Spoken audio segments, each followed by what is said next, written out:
It's almost time to take on that dreaded task known as spring cleaning. And to get a little insight in the best way to do this and to be environmentally friendly when we are in that process is Courtney Mason. She's the general manager and vice president of the Spruce. And the Spruce has all kinds of cool products to help us do this and be good to the environment. Is that right, Courtney?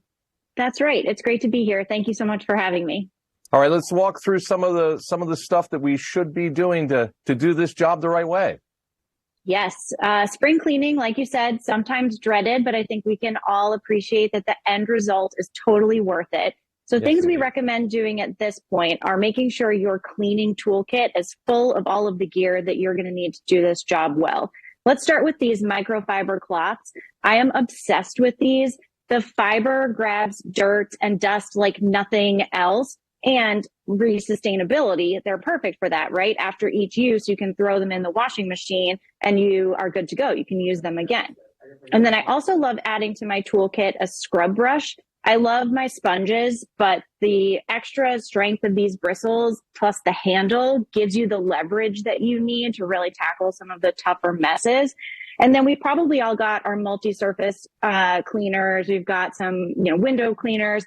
But what I also like to keep on hand is some dish soap, not only for dishes in the sink, of course, but it's also great for spot treating an oil-based stain that you might find on your clothes, or for mixing with water to create a really great solution for cleaning your patio furniture when you're ready to take it out. I use that on the collars of my shirts Yes. all the time. Yeah, The secret weapon. Exactly. So I'm interested in the cloths there, the microfiber cloths.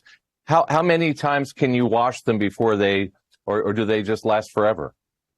Mine at home have lasted me a pretty long time. I'm sure there's probably some guidance on the package of microfiber cloths that you might purchase that kind of gives you that guidance. But I'm going on 20, 30 washes of these, and they're still pretty effective. All right. What else do we need? What else should be on my checklist in terms of the good spring cleaning products? Yes. On your checklist, I think we've got our products coming together, but I like to think of my spring cleaning checklist a little bit more holistically, even than just the cleaning part. So I love to think of things like new season, new batteries. Check your smoke detectors, check your carbon monoxide detectors, and make sure those batteries are fresh and good and give you some peace of mind in your home. And then I also like to think of doing those chores that you don't always love to do so frequently, like giving your refrigerator the really deep clean. You've probably got a spill in there that you meant to clean up. You've probably got leftovers you thought you'd eat, but you didn't. Something's probably expired in there. Now is a great time to put on your checklist, get in the refrigerator, pull everything out, get rid of the old stuff, give it a really thorough, deep clean, and you'll be so happy that you did. And then we also love adding care for the exterior of your home to our spring cleaning checklist. Check those gutters. Are there any leaves or needles in there that when the spring rain starts to come are going to cause you some problems, and get that cleared out. And if you're ready to start pulling out some patio furniture, rake that off, give that a power wash, and get that area all clean as well. All right. I want to go back to the kitchen for a minute because that is a source of terror for me, especially when you talk about opening up the refrigerator and you end up, I think George Carlin made a joke about, is that meat or is that cake? Because sometimes there's some real scary stuff in the fridge, right?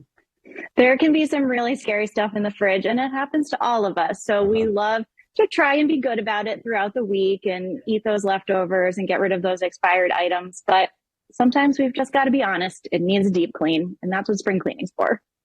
Let's talk about the other source of terror in my life, and that is bathroom cleaning. Are there any? And I used to, before I had any sort of environmental awareness, when I was a bachelor, I would literally pour bleach on the floor, in the toilet, all over the sink in the bathroom, and just wipe down the entire room. That's probably not the best approach, I'm guessing.